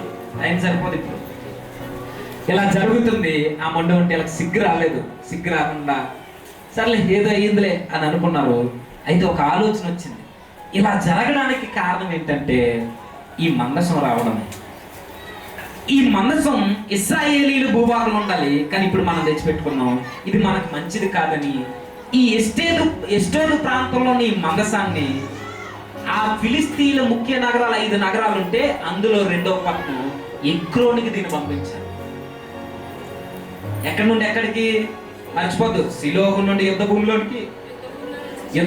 నుండి ఎస్టోదు నుండి ఇప్పుడు గాతుకు అనుకుంటా, ముందు గాతు ప్రాంతానికి. ఈ గాతు ప్రాంతానికి వచ్చేసరికి వీళ్ళకి కూడా రోగాలు వచ్చేసాయి. ఏ రోగాలను అడగండి, ఎక్కడ పడితే అక్కడ గంటలు వచ్చేసి చెప్పుకోలేని చోట్ల బాధపడుతున్నారు, చచ్చిపోతున్నారు, తెగుళ్ళు వచ్చేసాయి. దేవుని మనసాన్ని, దేవుని మందిరాన్ని నిర్లక్ష్యం చేశారంటే చాలా జాగ్రత్తని ఆ రోజే ఫిలిస్తీన్లు హెచ్చరించాడు ప్రభు. అలా అయ్యింది. ఇప్పుడు మరలా ఈ ఎక్రోను భూభాగం నుండి గాతు ప్రాంతానికి పంపిస్తుంటే ఈ గాతులో ఉన్న వాళ్ళు ముందే కేకలేస్తున్నారు, మా దగ్గరకు వద్దు, మీరు చచ్చారు కదా ఆల్రెడీ, మళ్ళీ మా పట్టణాలకు ఎందుకు అని ఇక్కడే కేకలేస్తుంటే ఇంక ఫిలిస్తీన్లు, సర్దార్లు, పెద్దలు అందరూ కలిసి ఒక నిర్ణయం తీసుకున్నారు, ఈ మందసం మన దగ్గర ఉంటే చాలా డేంజర్గా ఉంది, దీన్ని మరలా ఆ ఇశ్రాయేలు భూభాగానికి పంపించేద్దామని. అయితే మరలా ఒక టెస్ట్ పెట్టుకున్నారు. ఏమని, అసలు నిజంగానే ఇవన్నీ జరగడానికి కారణం ఈ మందసమేనా, లేదంటే యాదృచ్ఛికంగా కాలానుగుణంగా అలా జరిగిపోతుందా అని మరలా డౌట్ వచ్చి ఏం చేశారంటే ఫైనల్గా ఒక టెస్ట్ పెడతాం. ఏంటి ఆ టెస్ట్ అంటే, ఈ మనసాన్ని ఒక బండి మీదకి ఎక్కిద్దాం, ఆ బండి కాడిమోయని పాడి ఆవులతో రెడీ చేయాలి. దాని మీదకి ఎక్కించిన తర్వాత అది ఎక్కడ పాడేయకుండా, అటు ఇటు సొలిగిపోకుండా దాన్ని చక్కగా ఇశ్రాయేలు భూభాగానికి తీసుకెళ్తే ఈ రోగాలు మన దేవుడు ఎలా అయిపోవడం, ఈ తెగుళ్ళు ఇవన్నీ ఇశ్రాయేలు దేవుడు వల్ల వచ్చాయని మనం నిర్ధారించుకుందాం. ఒకవేళ ఆ ఆవులు కానీ ఒకవేళ ఈ కాడిని సరిగా మోయలేదనుకో, అలా కాలానుగుణంగా జరిగిపోయి అని ఆ దేవుడు కూడా ఒట్టోడే, ఏం లేదు అని నిర్ధారించుకుందాం. ఒక టెస్ట్ పెట్టారు. ఇన్ని జరిగిన బుద్ధి రాలేదండి వీళ్ళకి. ఫైనల్ ఈ టెస్ట్ పెడితే ఏం జరిగింది, ఏం జరిగాయి, కార్లు రారలేదు. ఏంటవి, ఆవులు. ఏ ఆవులు, కాడి మోయని పాడి ఆవులు. నిజానికి ఆవులు కాడి మోస్తాయండి, ఏం మోస్తాయి, బరువులు, ఎద్దులు మోస్తాయి. వీళ్ళు చూడండి ఎంత దుర్మార్గులు. మళ్ళీ పాడి ఆవులట, అంటే మన భాషలో బాలింతలు. ఆ బిడ్డల అరుపులు ఆ తల్లికి వినబడుతుండగానే ఏ జీవైనా అలా కట్టేసిన ఆ బిడ్డలను అలా ఉంచితే బాలింతలుగా ఉన్నప్పుడు ఏ జీవైనా ఇలా మోస్తాయండి బరువుల్ని. నాకు అనిపిస్తుందండి ఆ రోజు చరిత్రలో ఇశ్రాయేలు దేవుడే నిజమైన దేవుడు అని నిరూపించడానికి ఆ మోగ జీవులు తన ప్రాణాలని పణంగా పెట్టాయి. ఈరోజు క్రైస్తవులు అని చెప్పుకుంటున్న మన వల్ల దేవుని నామానికి అవమానం తప్ప ఏ రోజైనా మనల్ని బట్టి దేవుణ్ణి నమ్మిన వారి బిడ్డలు మన జీవితాల్లో ఉన్నారా? ఈరోజు మనల్ని బట్టి క్రైస్తవులు ఎలా ఉన్నారంటే అబ్బా వీళ్ళే ఎలా ఉన్నారంటే వీళ్ళ దేవుడు ఎలాంటోడు అనుకునేలా మన ప్రవర్తనలు ఉన్నాయి తప్ప చక్కగా ఉందబ్బా క్రిస్టియన్స్ అంటే ఇలా ఉంటారు అని విలువల్ని జీవితంలో చూపించే స్త్రీలు, పురుషులు ఎక్కడున్నారు సమాజంలో? మనల్ని బట్టి నిజ దేవుడు యేసుక్రీస్తే అని నిరూపణ జరిగే జీవితాలు ఉన్నాయండి. సువార్త అనగానే నోటితో చెప్పేది మాత్రమే కాదు, మన బ్రతుకులో చూపించేది నిజమైన సువార్త. మన మాట, మన చూపులు, మన ప్రవర్తన ఎప్పుడైతే కట్టుకుని బ్రతుకుతామో మనల్ని బట్టి దేవుని రాజ్యం విస్తరిస్తుంది.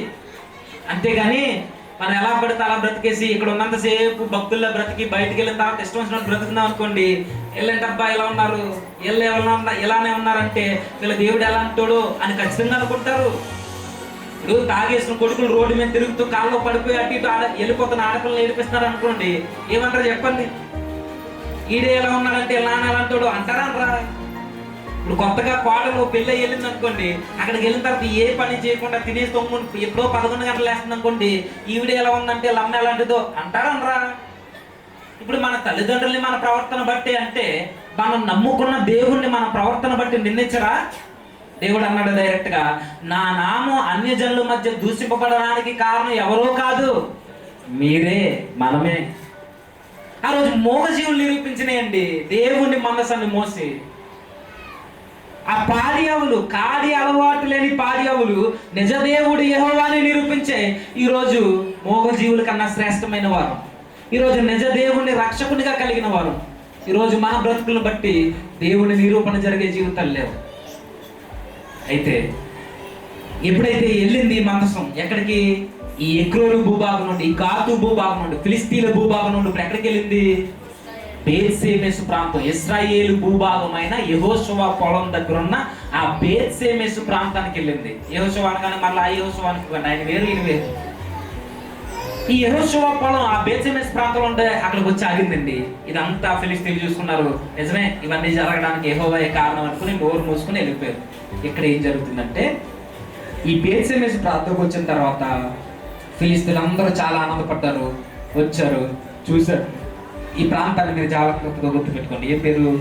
బేత్షెమెషు, ఇశ్రాయేలీల భూభాగం. ఇక్కడికి వచ్చిన తర్వాత కూడా ఈ మందస్సు ఇక్కడ ఉందంటే ఇక్కడ కూడా లేదు. ఇక్కడ ఉండి ఎక్కడికి వెళ్ళింది? ఈ ఇశ్రాయేలీలు అందరూ నిర్ణయించుకున్నారు ఏమని, ఇది ఇక్కడ ఉండడానికి కాదు కానీ దీన్ని తీసుకెళ్ళి కొండ మీద అబీనాదాబ్ అనే ఒక అతను ఉంటాడు, వాళ్ళ ఇంట్లో పెట్టారు.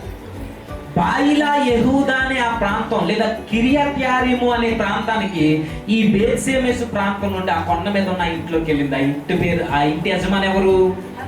అబీనాదాబు. వాళ్ళ అబ్బాయిలు ఎవరు? ఇంకా వెరీ గుడ్. ఈ అబీనాదాబు కొడుకులు ఎవరంటే ఉజ్జా, అబియోనా, అబియా, నేనే చదువుతానండి తర్వాత, సర్లే, అహియోను. ఎవరు? ఉజ్జా, అహియోను. వీరిరువురు ఎవరు? అబీనాదాబు కొడుకులు. ఇప్పుడు ఈ దేవుని మనసు ఎక్కడుంది? అబీనాదాబు ఇంట్లో ఉంది. ఎన్ని సంవత్సరాలు ఉందో చెప్పనా? ఇంచుమించుగా 70-80 సంవత్సరాలు ఈ అబీనాదాబు ఇంట్లో ఉంది. ఈ కొడుకులు దాన్ని చూస్తూ పెరిగారు. ఇక్కడ నుంచి వినండి, త్వరగా ముగించేస్తారు. ఇప్పుడు వెనక్కి వెళ్దాం. సిలోహు ప్రాంతం నుండి యుద్ధ భూమిలోనికి వచ్చింది. యుద్ధ భూమిలో నుండి ఫిలిస్తీన్ల భూభాగమైన ఎస్టోదు ప్రాంతానికి వచ్చింది. ఎస్టోదు నుండి ఎక్రోన్కి, ఎక్రోన్ నుండి గాతుకి, గాతు నుండి బేత్షెమెషుకి. ఇప్పుడు బేత్షెమెషు నుండి కిరియత్యారీము లేదా బాయిలా యెహూదా లేదా అబీనాదాబు ఇంట్లోకి వచ్చి ఇక్కడ స్థిరపడింది.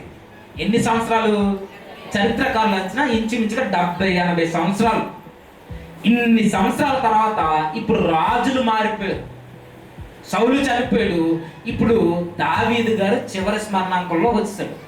దావీదు గారు రాజు. ఇప్పుడు దావీదు గారికి ఇప్పుడు ఒక ఆలోచన వచ్చింది. ఏమనంటే, ఈ దేవుని మనసం ఎక్కడో ఒక ఇంట్లో ఉండిపోవడం కాదు కానీ ఈ దేవుని మనసాన్ని యెరూషలేము భూభాగానికి, బెత్లెహేము భూభాగానికి తీసుకొచ్చి ఈ యెరూషలేముని మతపరంగా, రాజకీయ పరంగా అన్ని విధాల డెవలప్ చేయాలని, ఇక్కడ మందిరాన్ని ప్రతిష్ఠించాలని ఆ మందసాన్ని తీసుకొచ్చి యెరూషలేములో పెట్టాలనుకున్నాడు. ఎవరు? దావీదు.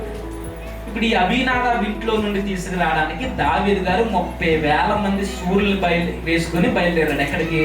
అబీనాదాబు ఇంటికి. ఇప్పుడు చూద్దాం ఆ సందర్భం. 2వ సమూయేలు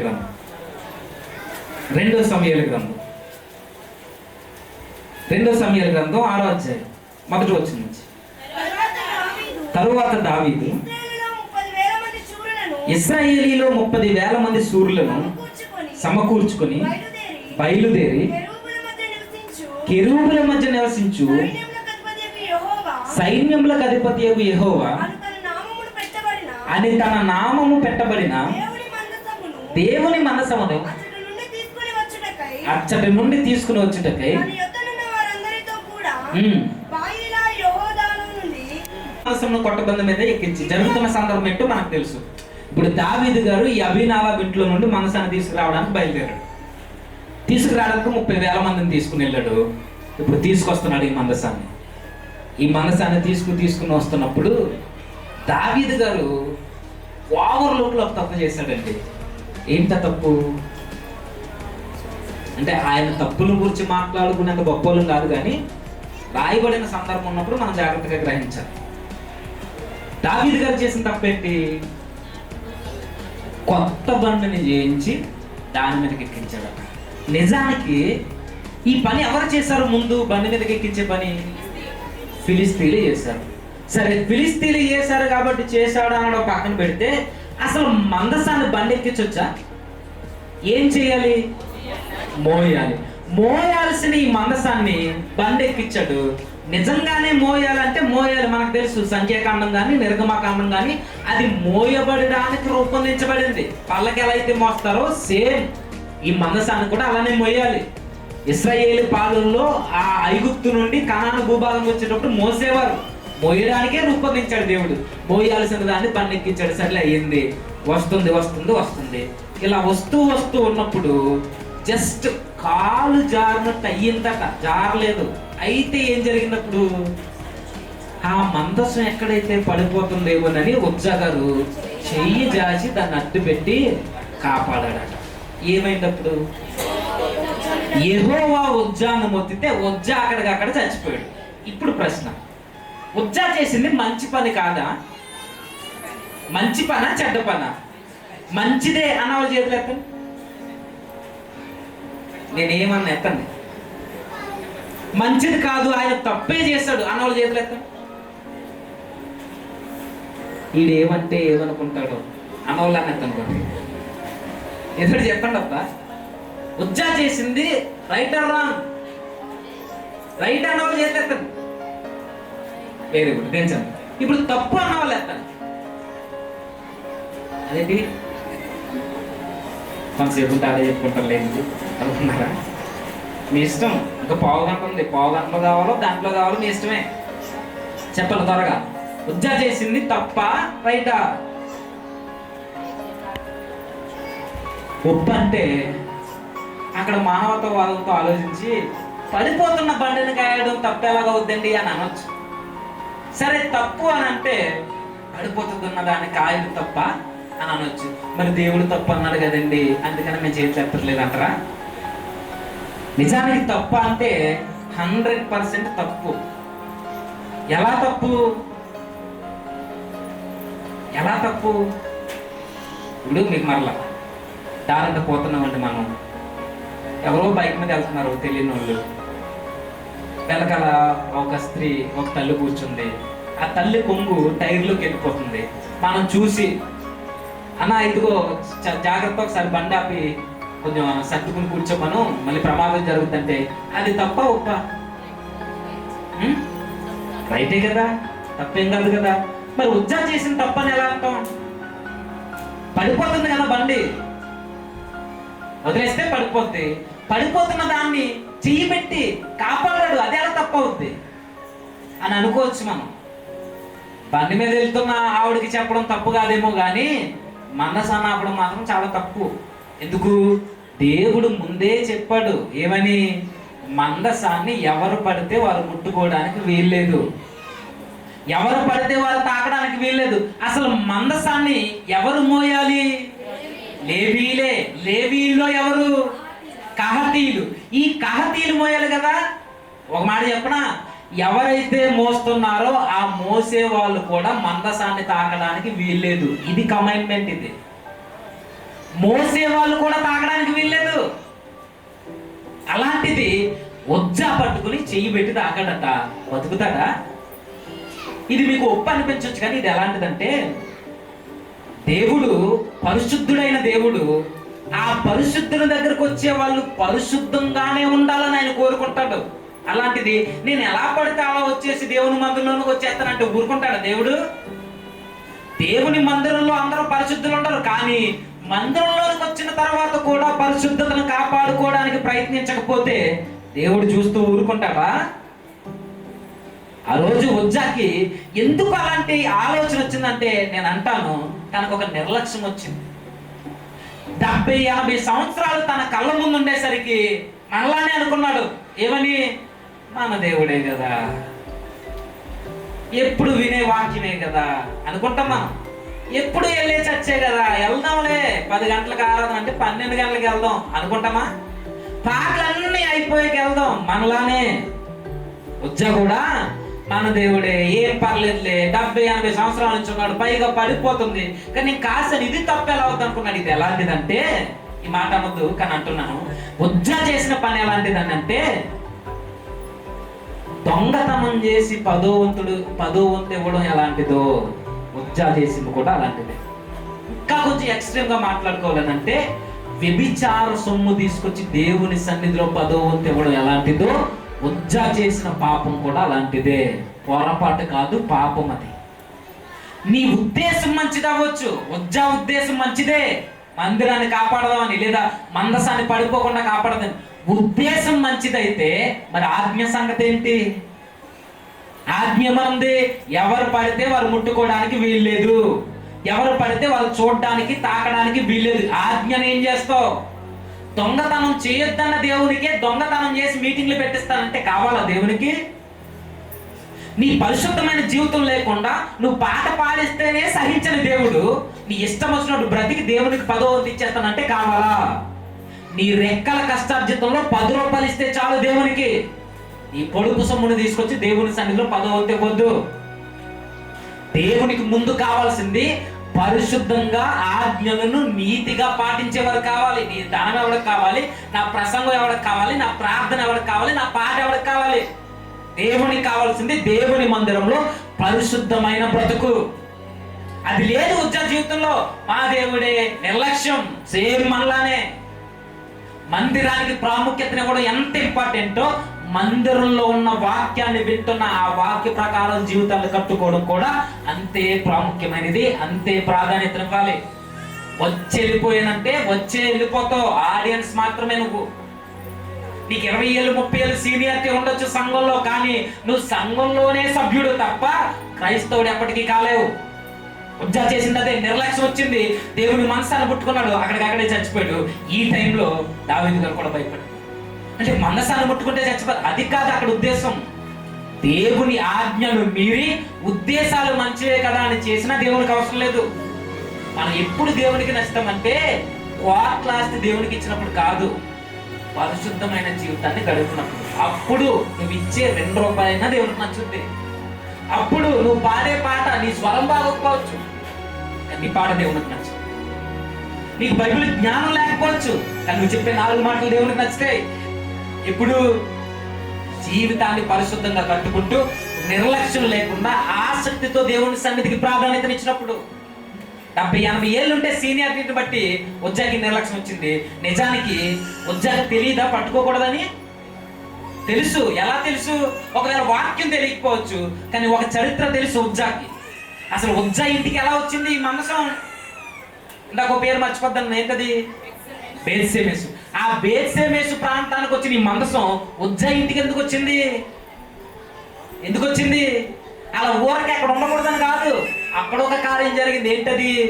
అక్కడికి వచ్చిన తర్వాత దేవుని మందసం మా దగ్గరకు వచ్చేసిందని ఆ పంట పొలంలో పని చేస్తున్న ఇశ్రాయేలీలు అందరూ వచ్చి ఆ మందసాన్ని అలా తేరి చూసి అందులో ఏమున్నాయా అని చూస్తున్నారట.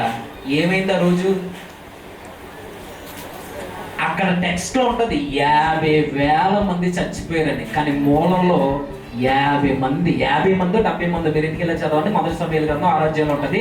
ఇంచుమించుగా 70 మంది ఒకే ఒక్కరోజు చచ్చిపోయారు. ఎందుకు చచ్చిపోయారు? దేవుని మందసాన్ని అలా తేరి చూస్తూ అందులో ఏమున్నాయా అని చూస్తున్నారట.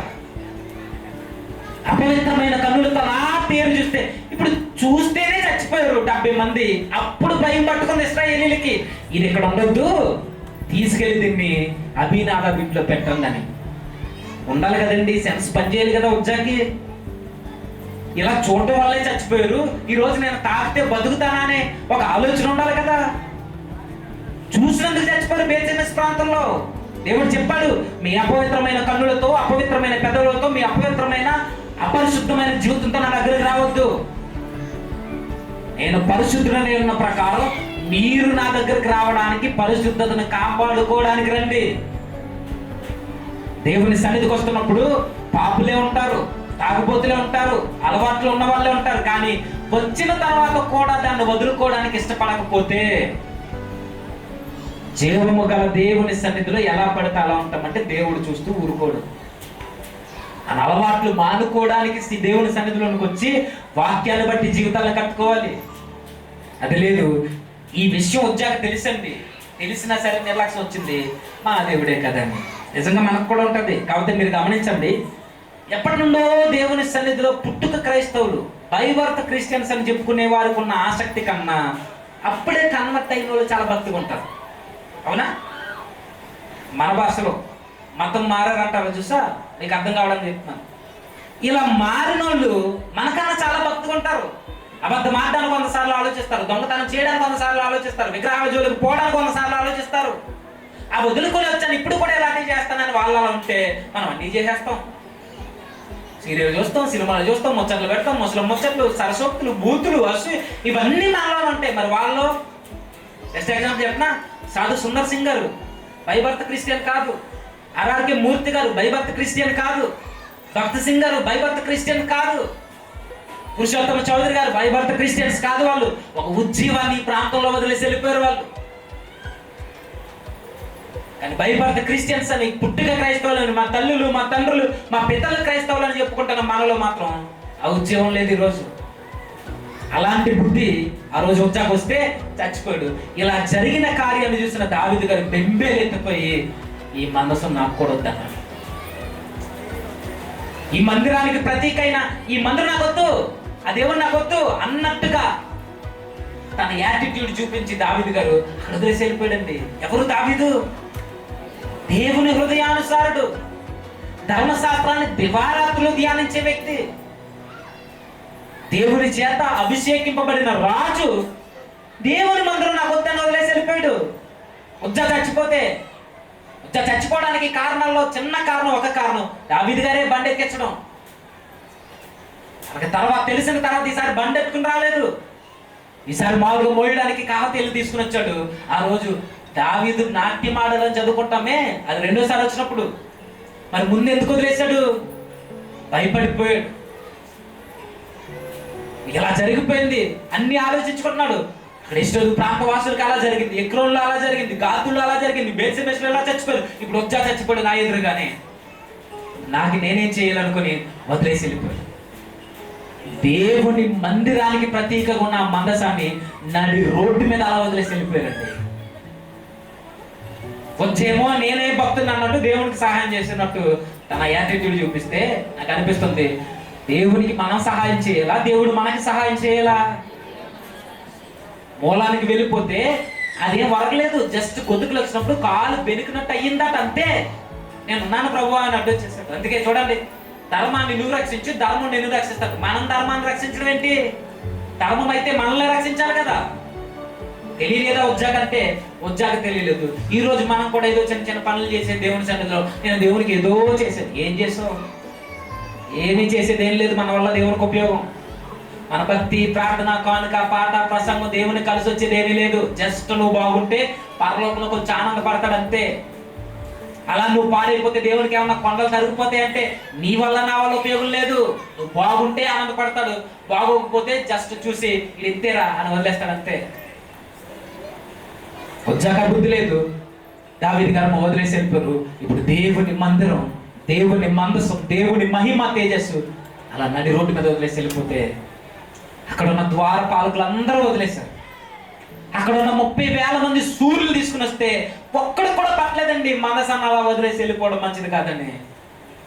కనీసం ఉజ్జా తన ఇంటి వారైనా సరే, ఉజ్జా చచ్చిపోతే పోయాడు, ఆ అయ్యో అయినా సరే మరలా నా ఇంటికి తీసుకుపోతాను అనవచ్చు కదా.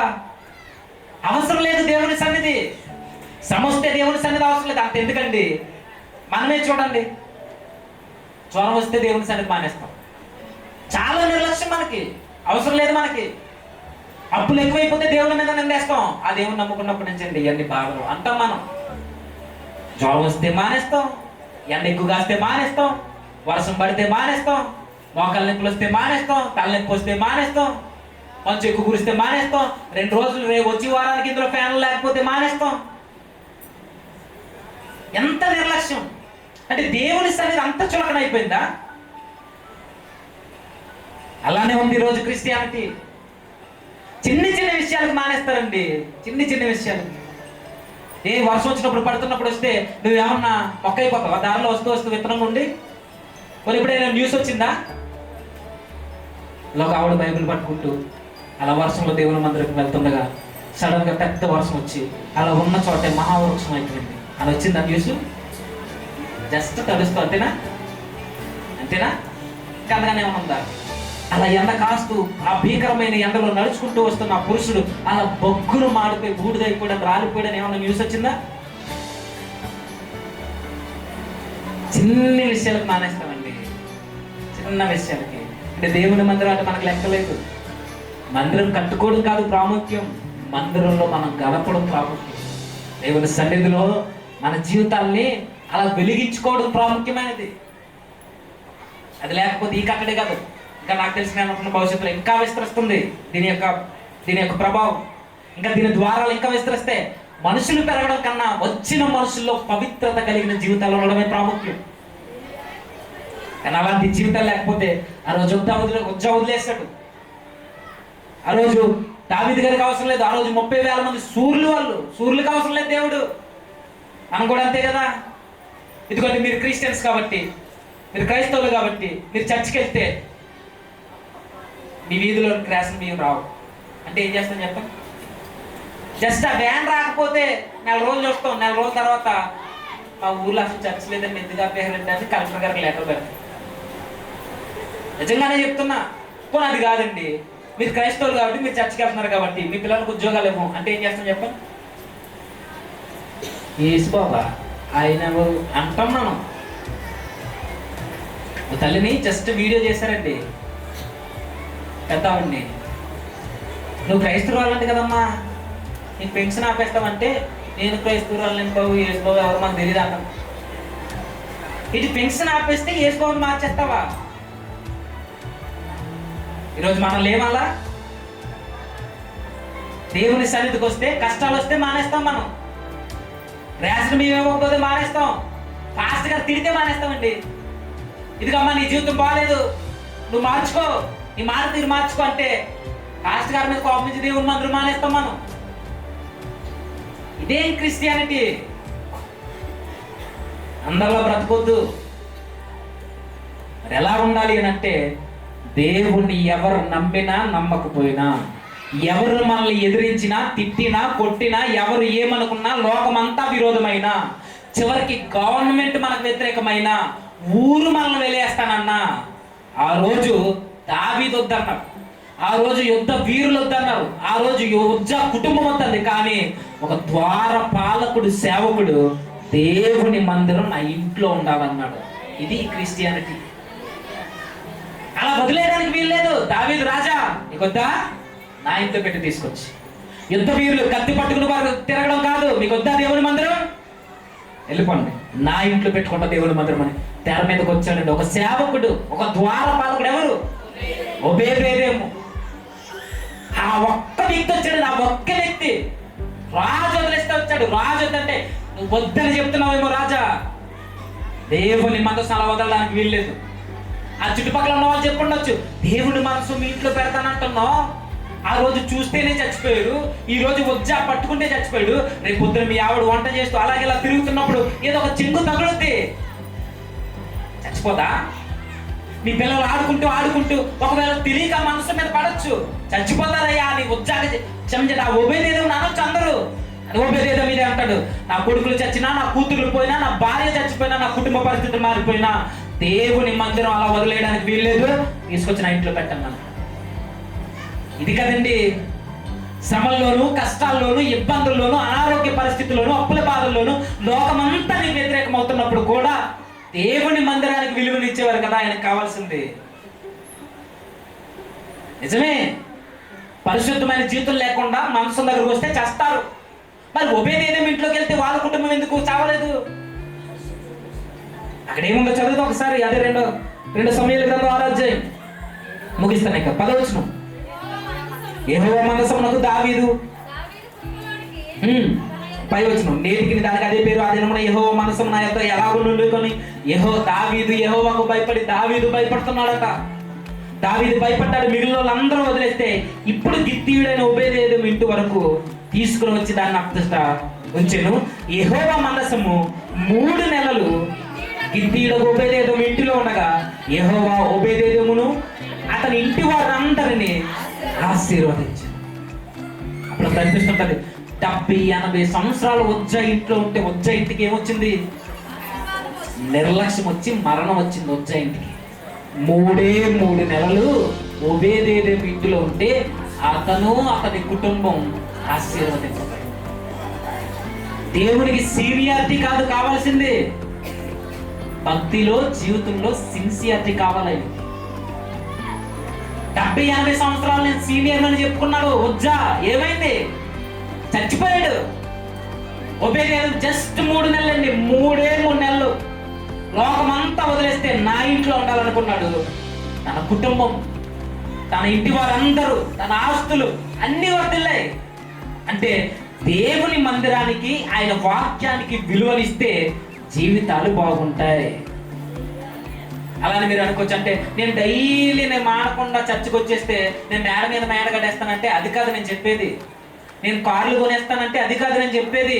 బంగారాలు వస్తువులు సంపాదించుకుంటాను అదేది కాదు నేను చెప్పేది. దేవుని మందిరానికి, ఆయన వాక్యానికి నువ్వు విలువనిస్తే నీకున్న ఆ 4 రూపాయల్లోనే గుప్పెడు మెతుకులు తిని హ్యాపీగా నిద్రపోతావు. శాంతి సమాధానం నీ కుటుంబంలో ఉంటుంది. మేడలు కట్టకపోవచ్చు, కానీ ఉన్న పాకలోనే నెమ్మదంటే ఏంటో చూస్తావు. నువ్వేమేమో అంతస్తులు, కార్లు, బంగ్లాలు ఇవేమీ నీ దగ్గర లేకపోవచ్చు, కానీ 3 పూట్ల 4 మెతుకులు తిని చక్కగా అరిగిపోయి 6 బయట మంచం వేసుకుని దోమలు కొడుతున్న హ్యాపీగా నిద్రపోతావు. అది దేవుని మందిరానికి విలువనిస్తే, పరిశుద్ధంగా జీవితాలు గడిపితే వచ్చేది. దేవుని సన్నిధికి ఏవో ఆశీర్వాదాలు వస్తాయని రాకండి. ఆశీర్వాదం అంటే నీ పరిశుద్ధమైన జీవితాన్ని దేవుడు పరిశుద్ధంగా కాపాడుకోవడానికి నీ పరిశుద్ధాత్మని ఇస్తున్నాడు చూసా, అదే ఆశీర్వాదం. లోకమంతటిని వదిలేసి నిన్ను దేవుని రాజ్యంలో చేర్చాడు చూసా, అదే ఆశీర్వాదం. చస్తే నిత్య జీవాన్ని ఇస్తానంటున్నాడు చూసా, దాని కొరకు వెయిట్ చేయాలి మనం. అది నిజమైన ఆశీర్వాదం. నీకు బంగ్లాలు వచ్చినా జస్ట్ 60-70 ఏళ్ళు వెళ్ళిపోతాం. అయితే ఇక్కడ ఉన్న వాళ్ళందరూ చెప్తున్నాను, 30 సంవత్సరాలు దాటిన తర్వాత ఎవరు కనపడ్డ పిల్లలు తప్ప, 20-30 సంవత్సరాలు అయిన తర్వాత ఎవరు కనపడరు. దీనికోసం పరుగులు పెట్టి జీవితాన్ని వృధా చేసుకోవద్దు. ఓబేదేమో మనసు ఎక్కడి నుండి ఎక్కడికి వచ్చినా నా ఇంట్లో ఉండాలని నిర్ణయం తీసుకున్నాడు. దేవుని మనసు తన ఇంట్లోకి వస్తే ఆ కుటుంబం ఆశీర్వదింపబడింది. నిజానికి దేవుని మందిరానికి, ఆయన వాక్యానికి ఈరోజు మన జీవితంలో స్థానం ఉందంటే లేదు. ప్రభు ఈ రోజుకి తడుతున్నాడు తన ఇంట్లోకి వస్తానని, తీసేవారు లేరు. ఆ రోజు శతాధిపతి కుమార్తె చచ్చిపోతే ఇంట్లోకి వస్తున్నప్పుడు ఇంట్లో ఖాళీ లేదట. అందరూ గుమ్ముగూడి వచ్చి తెలిస్తే ప్రభు అన్నాడు, స్థలం ఇయ్యుడి. స్థలం ఇస్తే ఏం జరిగింది? ఆ చచ్చిపోయిన కుమార్తె లేసి ఈరోజు దేవుని వాక్యానికి, ఆయన మందిరానికి మన జీవితంలో స్థానం ఇస్తే ఈరోజు మన కుటుంబాలు కూడా బాగుంటాయి. చచ్చిపోయిన వాళ్ళే లేచారండి. కుదేలైపోయిన కుటుంబాలు బాగుపడ్డాయి. ఈరోజు మన కుటుంబాలు, మన గ్రామాలు, మన బిడ్డల జీవితాలు బాగోవాలని అంటే ఒక్కటి, దేవుడు మన కుటుంబాల్లో ఉండాలి, మందిరానికి విలువనివ్వాలి. ఆ రోజు స్థలం ఇయ్యండి అని అడుగుతున్నాడంటే ఆ రోజు యేసుక్రీస్తు పండగకి స్థలం ఉంది. ఈరోజు మన ఇంట్లో కూడా టీవీలకి స్థలం ఉంటుంది, బీరువాలకి, ఫ్రిడ్జ్లకి, మొబైల్స్కి అన్నిటికీ స్థలం ఉంటుంది. దేవునితో ఒంటరిగా గడపడానికి మాత్రం మనకు సమయము లేదు, స్థలము లేదు. సిగ్గు కదా. ఒకటి వద్దు, పక్కన పెట్టండి అన్ని. ఆ రోజు ఓబేదేదేమో దేవుని మందిరానికి ప్రాధాన్యతనిచ్చి కుటుంబాన్ని ఎలా కాపాడుకున్నాడో, నూతన మందిరం, ఈ మందిరంలో మన జీవితాన్ని కట్టుకుంటూ మీరు మాత్రమే కాదు, మీ బిడ్డలను తీసుకుని కూర్చోబెట్టండి. ఇట్లా తీసుకొచ్చి వాక్యం మీ బిడ్డలు మారుస్తుంది, వాక్యం మీ కుటుంబాలను కడుతుంది. ఈ మందిరము ఒకవేళ కట్టడమే కావచ్చు, కానీ దేవుని వాక్కు ఎక్కడైతే వినబడుతుందో అదే దేవుని సన్నిధి. ఈరోజు ఇక్కడ వినబడుతుంది, ప్రతి వారం ఇక్కడ వినబడుతుంది. మీ జీవితాలు ఇక్కడ కట్టుకుంటూ ఉండండి. దేవుని యొక్క మహిమ ఈ మందిరంలో ఎల్లప్పుడూ ఉంటుంది. అట్టి ధన్యత దేవుడు మనందరికీ అనుగ్రహించిన గాక. తల వంచండి, ప్రార్థించండి. సర్వోన్నతుడా, సర్వాధికారి, కృపగల నిజమే తండ్రి, ఆ కుటుంబాలు కట్టబడాలి. ఏంటంటే దేవా, మేమేదో క్రైస్తవులు అని భుజాన్ని వేసుకుని ఎగరేసుకుని తిరిగి ఇలా మేము ఉండద్దు. స్తంభంగా ఈ యొక్క మందిరాన్ని మీరు వాడుకుంటారని ఆశపడుతూ తండ్రి, దైవజనులను, వచ్చిన సంఘ బిడ్డలను అందరినీ మీ చేతులకు అప్పగిస్తున్నాం. వేదిక మీద దైవజనులను జ్ఞాపకం చేసుకోండి. వారి పరిచయలను ఇక్కడ విస్తరింపజేసి తండ్రి, అనేక మందికి దీవెనకరంగా వారి సేవను అభివృద్ధి పరుస్తారని ఆశపడుతున్నాం తండ్రి. ఈ స్థానిక సంఘస్థులు మీరు జ్ఞాపకం చేసుకుని దేవా, వారి పరిచయం ఇంకా విస్తరింపజేసి తండ్రి, ఈ మందిరం ద్వారా తండ్రి అనేక మందిని రక్షించడానికి సహాయాన్ని అనుభవించండి దేవా. ఇంకా ఈ మందిరానికి ఆర్థికపరమైన ఇబ్బందులు ఏమైనా ఉంటే వాటన్నిటి నుండి విడుదల కలిగించండి దేవా. మీరు అన్ని విధాలా తండ్రి వారిని సిద్ధపరుస్తూ, సంఘస్థులను మీరు ప్రేరేపిస్తూ, బ్రతుకుల్ని కట్టుకుంటూ మీ మందిరం కొరకు పాటుపడడానికి సహాయాన్ని అనుభవిస్తారని ఆశపడచ్చు. క్రీస్తు నామని ప్రార్థన సమర్పిస్తున్నాము తండ్రి. స్తుతి మాలిక నీ కొరకే గల వేదిక, నీకే గాన స్తుతి మాలిక, నీ కొరకే గల వేదిక, నీ ప్రేమ నాపై చల్లటి తోడు వర్ణానికైనా తిరగలేదు. మహాగణ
స్తుతిస్తున్నాం ప్రభా.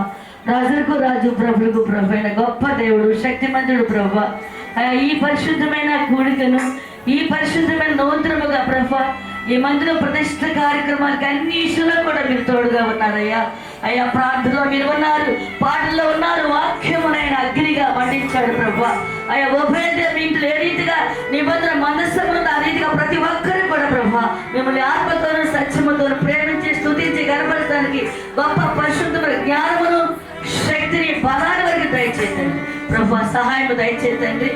కూడి వచ్చిన బిడ్డలందరినీ కూడా మీరు ఆదరించండి, ఆశీర్వదించండి, అభివృద్ధి పరచండి. విశ్వాసములు, ఉపవాసములు, ప్రార్థనలో ఫలించిన ద్రాక్షాకారులో పనివారిగా ఉంటారు సహాయం చేయండి. అలాగే వారు ఇచ్చిన కానుకలు నూరంతలుగా దీవించి ఆశీర్వదించమని ప్రభు యేసునామమున తండ్రి. ఆమేన్. ఆమె ఘనత కొరకు నాయన మీ దాసుల చేత ఈ మందిరాన్ని కట్టించారు. అందును బట్టి మీ స్తోత్రాలు చెల్లిస్తున్న ప్రభా. అయ్యా ఇదిగో నా మందిరము సమస్త అన్యజనులకు ప్రార్థనా మందిరము అనబడనని యెషయా గ్రంథం ద్వారా ప్రవచనం చెప్పారు ప్రభువా. ఇదిగో ఈ మందిరములో నాయన అనేక మంది అన్యజనులు ప్రభువా అయ్యా మేలును పొందడానికి సహాయం చేయమని వేడుకున్న స్తోత్రాలు.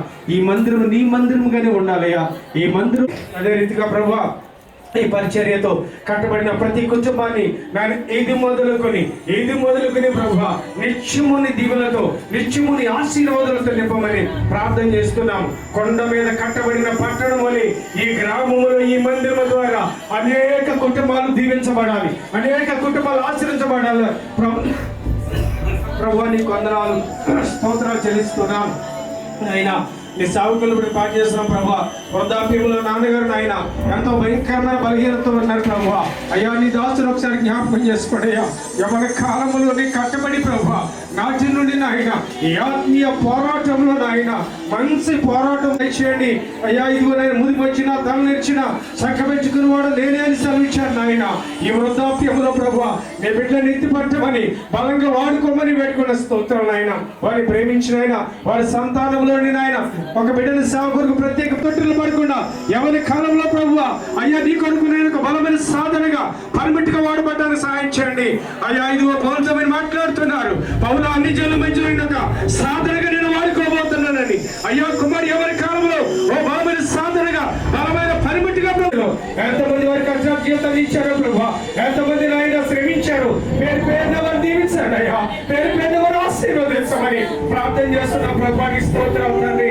అయ్యా నిజ దేవుడైన రక్షకుడు నీ వైపు ప్రభువా ఈ గ్రామం అంతా తెప్పడానికి సహాయం చేయండి తండ్రి. స్తోత్రాలు జరిగిన ప్రభా.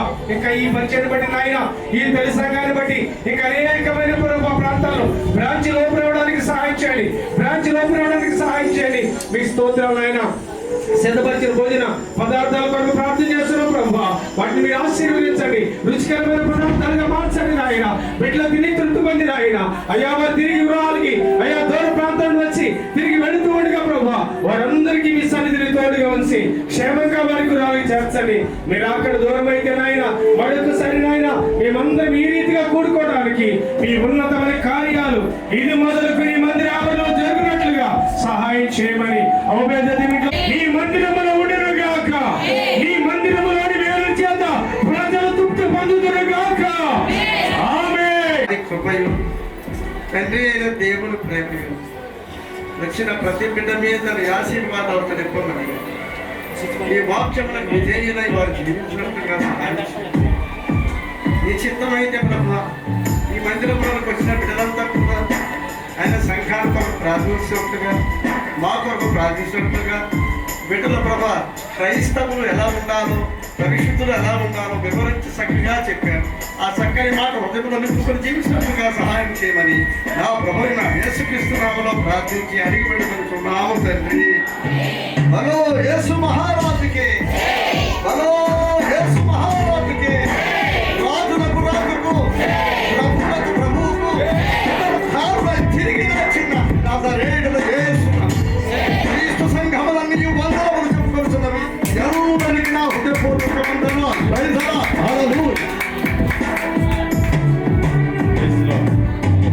అందరూ కూడా వెళ్ళి భోజన పంక్తిలో కూర్చోండి. పరిచయం చేసి దయచేసి పరిచయం చేయాలని చెప్పి మనం చేస్తున్నాము. కొంచెం ఆలస్యమైన ఎవరు కూడా వెళ్ళొద్దండి. ఒక అడుగు ఆలస్యమైన అందరూ కూడా చక్కగా భోజనం చేసి వెళ్ళాలని ప్రేమతో మీ అందరికీ తెలియజేస్తూ ఉన్నాము. ఎవరు మీరు పాటలు పాడాలని ఆసక్తి కలిగిన వారు ఎవరైనా ఉంటే కనుక ఆర్కెస్ట్రా వారు మన మధ్యలో ఉన్నారు కాబట్టి పాటలు పాడడానికి ఆసక్తి వారు వచ్చి పాడవలసిందిగా మనం చేస్తున్నాం. ఇంకా మన మధ్యలో దైవ సేవకుడు మరియమ్మ గారు ఉన్నారు. ఎవరికైనా ప్రార్థన అవసరం ఉంటే కనుక అమ్మగారితో ప్రార్థన చేయించుకునే మనం చేస్తున్నాం. విందు విందు ప్రభుని విందు ప్రేమతో పొందా భక్తితో రెండు